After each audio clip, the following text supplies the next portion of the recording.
if you don't like that, my open forum Tuesday, we've got the NBA Eastern Conference Finals with Indiana and Boston starting in a couple of minutes. And you got the NHL Eastern Conference Finals, the Rangers and the Panthers also starting in a couple of minutes. Great to have you with us. Send me your questions. You have the QR code in the corner of the screen. You can hit me up right there with the link. It's all there for you on If You Don't Like That. Happy to have you with us. And again, get the questions firing here. We'll go on for about 30 minutes. Ryan in Sacktown is going to be with me a little bit later tonight at 8 o'clock. So we've got a lot of ways for you to contact either me or us tonight on the show. We'll be on after the games are over in both the NHL and the NBA. Again, Pacers and Celtics tipping off in just a couple minutes. Very happy to have you here. Dave, appreciate your support. Grant, great to have you here. I'm a huge fan. Been following you for years. Thank you, Dave. Greatly appreciate it. And welcome aboard. Super to have you here. To me, the Celtics should win this series.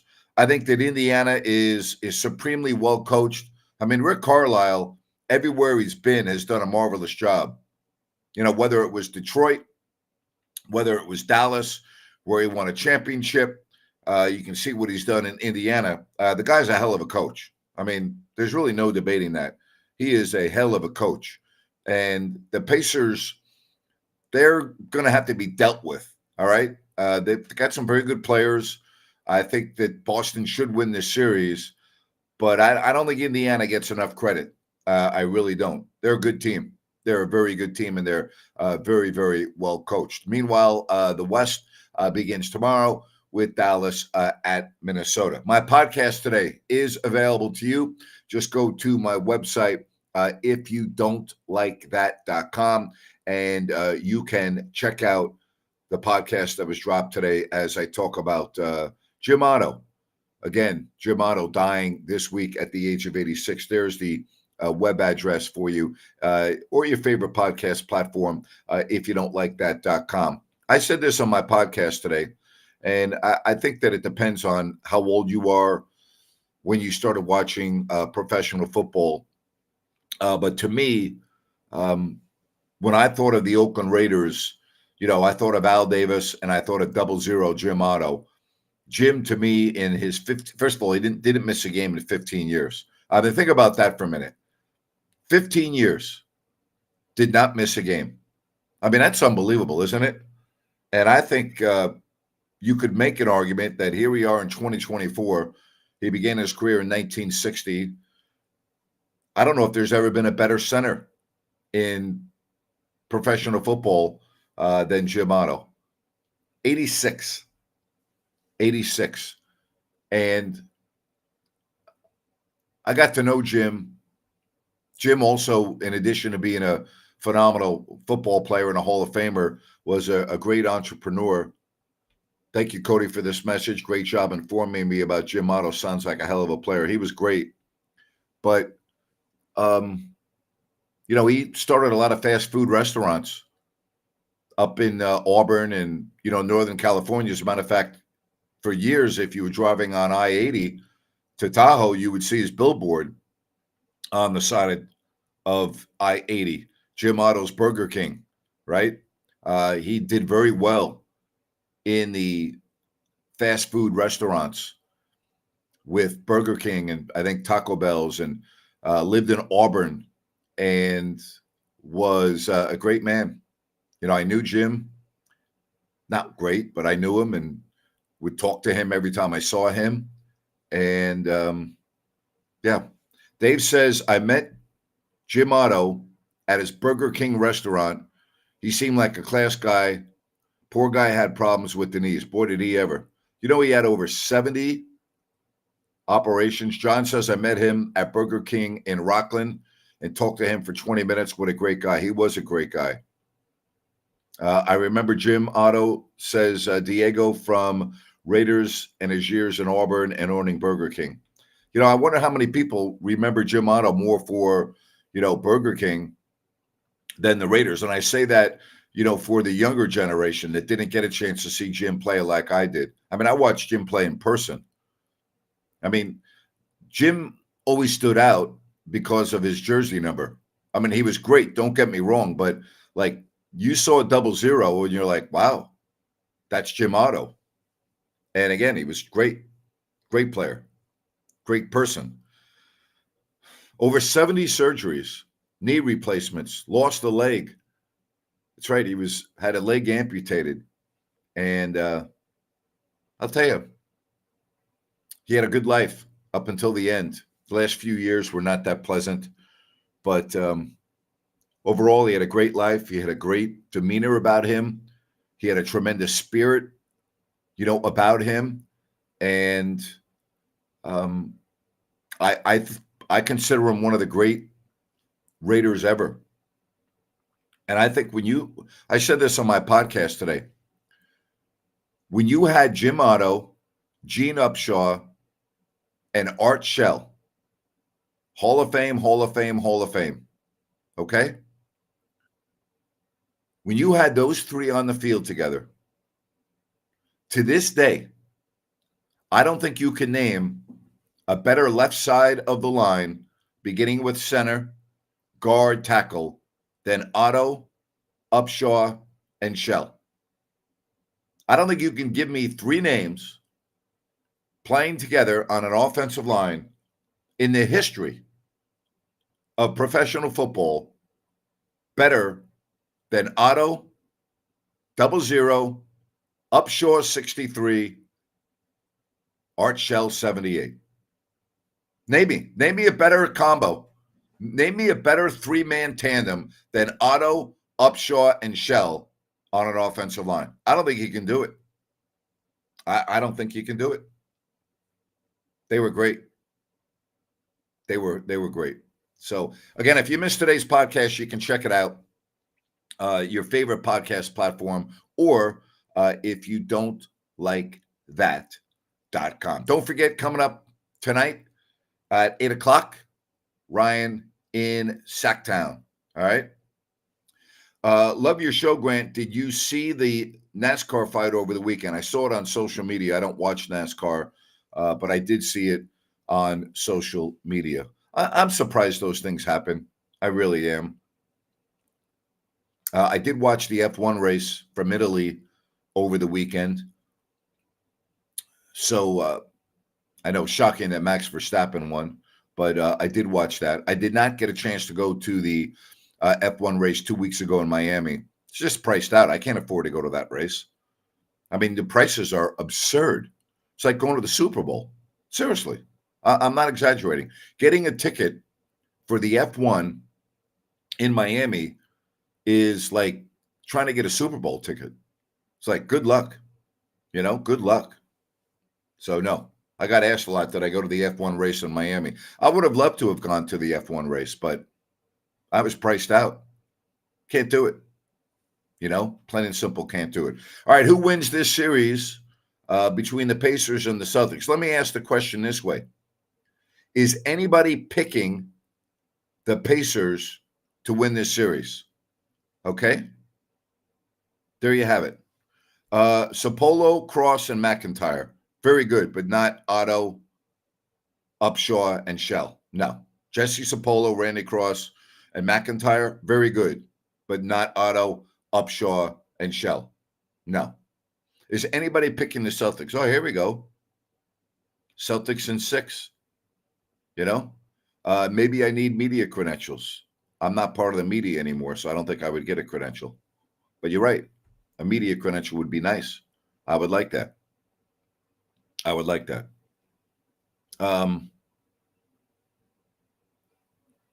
I'll try that, John. Maybe I'll put down, what should I put down as my media affiliation, John? Can you help me out with that?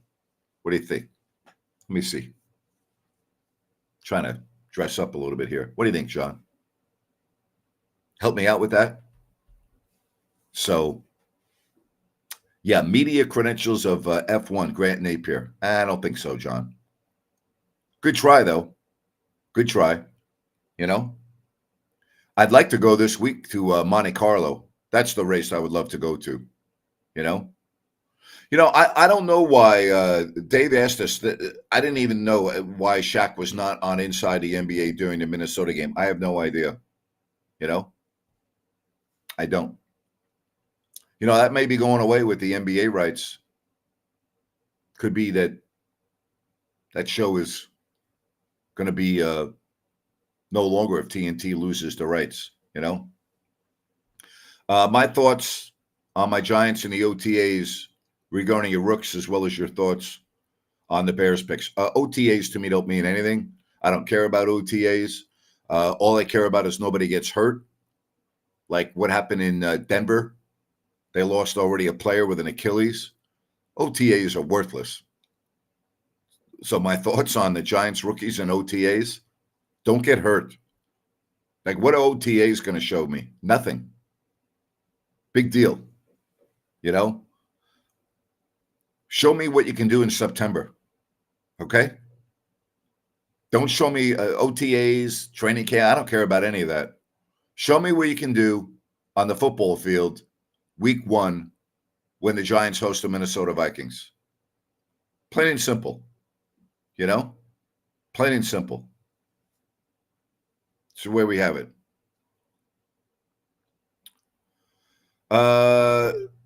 Sanders was the linebacker in the second year. Thank you, Cody. Yes. I think he was a 3rd-round pick last year. Was he not, Cody? Off the top of my head. I believe he was a 3rd-round pick last year and tore his Achilles. Terrible. Terrible. G-Man did open wheel racing, was part of the Indy circuit for many, many years. Also did drag racing. No question. And I was really the beneficiary as a domino effect of G-Man doing all the Indy all May when the Kings were good. In addition to doing all the games on TV, we got knocked out of the playoffs after the first round on TV. And I used to do the games on radio when G-Man was at Indy every weekend in May. And I did a lot of the playoff games in the early 2000s. And to this day, they're some of my most memorable broadcasts that I've ever done, whether it was the NBA, the NHL, or the NFL, or college sports. I did the Game 3 and Game 4 of the 2002 Western Conference Finals. The Robert Horry shot, the Kings steamrolling the Lakers in Game 3. I did one of the most memorable playoff games I've ever experienced when the Kings had a big comeback at Dallas against the Mavs. A lot of my play-by-play is on YouTube. And you can listen to my radio call that Dave Grasshoff put together, who's a phenomenal photographer, was at 3113, good friend of mine, great guy. And he put that on YouTube. And I've shared that with you before. But to this day, I'm probably, and I don't talk about myself that much, you know this, I'm probably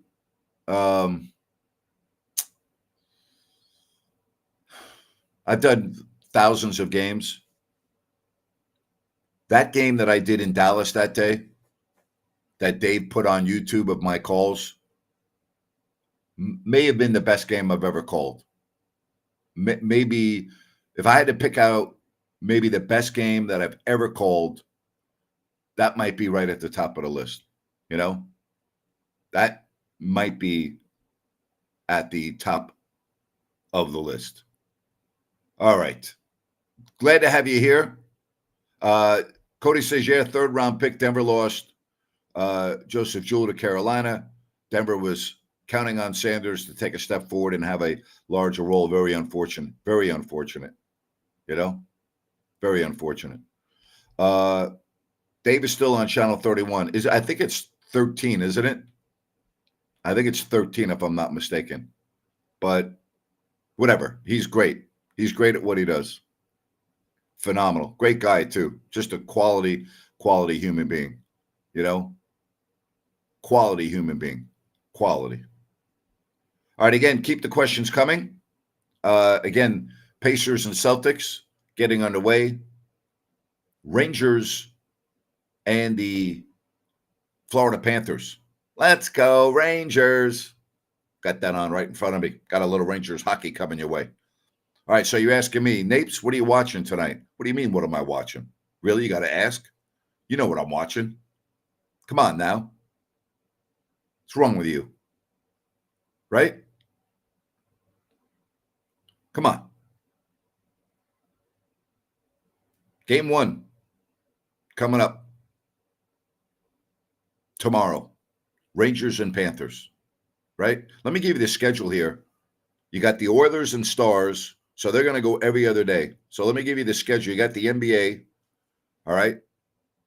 So you've got Rangers, Panthers tomorrow, Edmonton, Dallas Friday, Rangers, Panthers Saturday. Well, goes Wednesday, Thursday, Friday, Saturday, right? There you go. There you have it.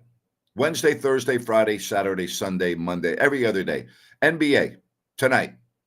All right. Let me see. I got the game. Yeah, I got the game on over my left shoulder there. Just started. Celtics scored the first basket. I need to set up like Ryan's got. Now it's 2-2. Ryan's got the TV right in front of him. I don't have the TV right in front of me. I got the TV, like I got to lean back to see the TV, you know? So there you have it. He's on Good Day Sacramento in the mornings. Okay, well, whatever. He's a good friend of mine. I'm very happy for him. He does a great job. So, yeah. So tomorrow, I probably won't be doing a show tomorrow because I'm going to be watching the hockey game. And I can't do this show and watch the Rangers in the Eastern Conference Finals at the same time. Ryan and I will come on tomorrow at 8 o'clock. How's that sound for you? Does that work for you, everybody? What do you think? Does that work? Come on. What do you think? You got to give me a break here, right? Got to give me a break. Got to let it happen for me. Felix says, going to tune into the game, Grant. Love as always. Thank you, buddy. Appreciate that. Yeah, we're only going 30 minutes today, and then Ryan's going to be coming on with me at 8 o'clock, you know? How many games do I think the Celtics and the Pacers go? I think it's going to go 6. Patrick says he'll stay up. Thank you, Patrick. I'm thinking it's going to go 6. I think Boston wins this series. I mean, I wouldn't be shocked if Indiana won, but I'd be surprised, but I wouldn't be shocked, you know? Who do I see in the finals? I'm looking at Boston and Minnesota. Who do you see? Who do you see? But again, Rangers, Panthers tomorrow, game 1. I'll be watching that. So instead of doing a show tomorrow at 5, we'll just do a show at 8 o'clock. All right? You know me, I got to be watching my hockey. All right. So how many of you on my stream right now, just give me a yes or a no, were around to watch the Raiders play when Jim Otto, Gene Upshaw, and Art Shell were together? All right? How many of you can say that you watched that offensive line and play together? They only played for, well, I'm thinking 6 years together, maybe. You know, Jim was older than Gene and Art, but man, well, just think about how many offensive linemen do you know that all 3 are in the Hall of Fame? Come on now, you know? Incredible. Just incredible. I mean, I love talking about the history of sports, about the great era. And I was blessed. I told you, I grew up with season tickets. My dad had season tickets to the Giants and the Jets. I watched Jim Brown play at Yankee Stadium once, and I'll never forget it. My dad said, you know, I think I was probably 5 or 6 years old. And I remember going to the game. And I remember my dad saying, we're going to watch one of the greatest players in the history of professional sports. That's how he said it to me. He didn't say football. He said professional sports. I'm thinking, wow. I watched Jim Brown play in person. I watched Johnny Unitas play several times in person. Johnny Unitas is one of the greatest quarterbacks to ever play the game, period. Period. You know, I was at the Jets games in '69 when the Jets won the Super Bowl. I wasn't at the Super Bowl, but I was at all the home games rooting for the Bills one week, the Colts one week. I hated the Jets because I was a Giants fan, but I saw some tremendous Don Maynard, Emerson Boozer, Matt Snell. I mean, I can go on and on. I saw some great football players. Baltimore used to come in. They had a middle linebacker by the name of Mike Curtis, wore number 32. Mike Curtis was a monster. Bubba Paris, right? I mean, I can go on and on. I mean, I saw some unbelievable players. Roger Staubach, Bob Hayes. I mean, Bob Lilly. The Steelers. I watched them all. Joe Green. I was blessed, incredible. Incredible. But thank you, Patrick. He says, it's one thing watching old clips. It's another hearing someone who lived it. Thanks for sharing. You didn't have the video screens at the stadiums back then. So you only had one chance to watch it. You didn't have instant replay. When you were at the game back then, everyone had their transistor radios listening to the game on radio. Everyone. So, I remember going to Yankee Stadium in the 60s when Marty Glickman, the great Marty Glickman, was the voice of the Giants. And if you had to get up to, let's say, go to the restroom when I was 5 years old and walk down the stairs, it was like Marty Glickman in stereo. Like I was on row 30 at Yankee Stadium in the bleachers and walking down 30 rows to get to the tunnel to go underneath to go to the restroom. All you heard was Marty Glickman because everyone had their transistor radio. It was like in stereo. It was just unbelievable. I'll never forget that. I'll never forget that. Incredible. It really was. Dave chimes in and says, I saw the Raider greats play when I was about 7 years old on TV. I learned about football watching the classic Raider teams. Yeah. I remember when you interviewed Too Tall Jones. Yeah. I remember that too. One of my favorite interviews ever was with Emmitt Smith on the driving range at Lake Tahoe. It's one of the great, great memories. Ed wants to know, did I see the Detroit Tigers win the World Series at Tiger Stadium? I didn't see them win the World Series at Tiger Stadium, but I covered the Tigers at Tiger Stadium the year that they won the World Series on several occasions. It's an interesting story, Ed. I actually was in Toledo, Ohio, working for the ABC TV station part-time, making $5 an hour, filling in on the weekends on sports. I would go shoot my own highlights, put the sports together, and then anchor it. But I went to Tiger Stadium on a Sunday afternoon when the Tigers started the season 35-5.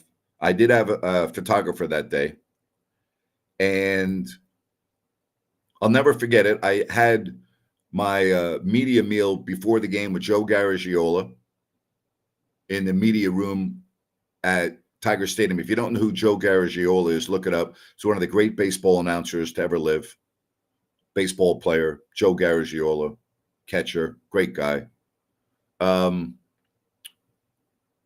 Interviewed Sparky Anderson in his office after the game, after everyone had left because I couldn't get in. After I interviewed Alan Trammell, Lance Parrish in the locker room after the game.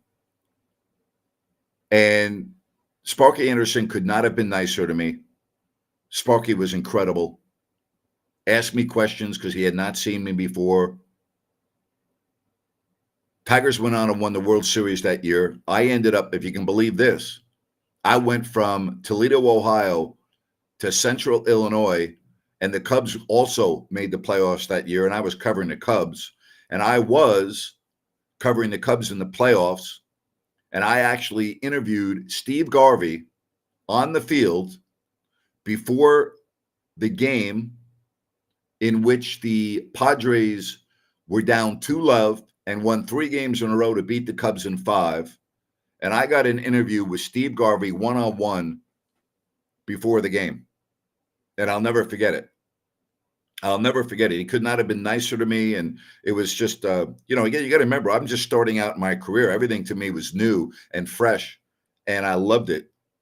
And it was some of the most memorable memories that I have of interviewing players that I had grown up watching on TV, or managers like Sparky Anderson in the Big Red Machine in the 70s. Like, for me to be in Sparky Anderson's office interviewing him was one of the biggest thrills of my life. It really was. I mean, to that point, it was one of the biggest thrills of my life. And then fast forward 10 years later, when I had my radio show in Sacramento and my producer got Sparky Anderson on, I said, Sparky, I got to share this memory. I said, I was just starting my career and you guys got off to a great start and I couldn't get into your office, and I came in and he said to me, he goes, I actually remember that. And the reason why I remember is, I'm from California and, I'm a big basketball fan. And I saw you doing a game one night and I actually watched the Kings and I saw you and I'm like, where do I know that guy from? And he goes, I remember where I met you. He said that on my radio show. And I was just like, wow, that's Sparky freaking Anderson. One of the greatest managers ever. And what a nice guy. Incredible. I'll never forget that day. Sparky, again, could not have been nicer to me. So, yeah, did I cover the Tigers that year? I used to go to Tiger Stadium all the time. I used to love going to Tiger Stadium. Used to love it. It was one of my favorite ballparks to go to. I loved it. It was great. Incredible. Just incredible. All right, again, keep the questions coming. We're only going to be with you a couple more minutes because I'm going to be coming on with Ryan after the game at 8 o'clock.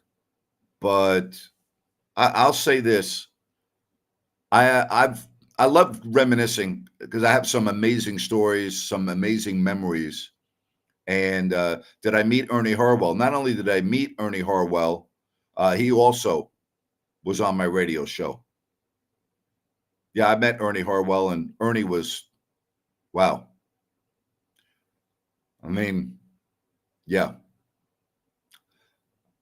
I mean, you're talking about, listen, in college, okay?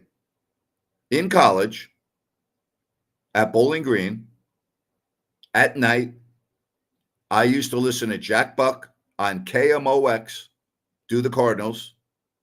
I used to listen to Ernie Harwell, do the Tigers, and then would listen to Herb Score on 3WE in Cleveland, do the Indians games.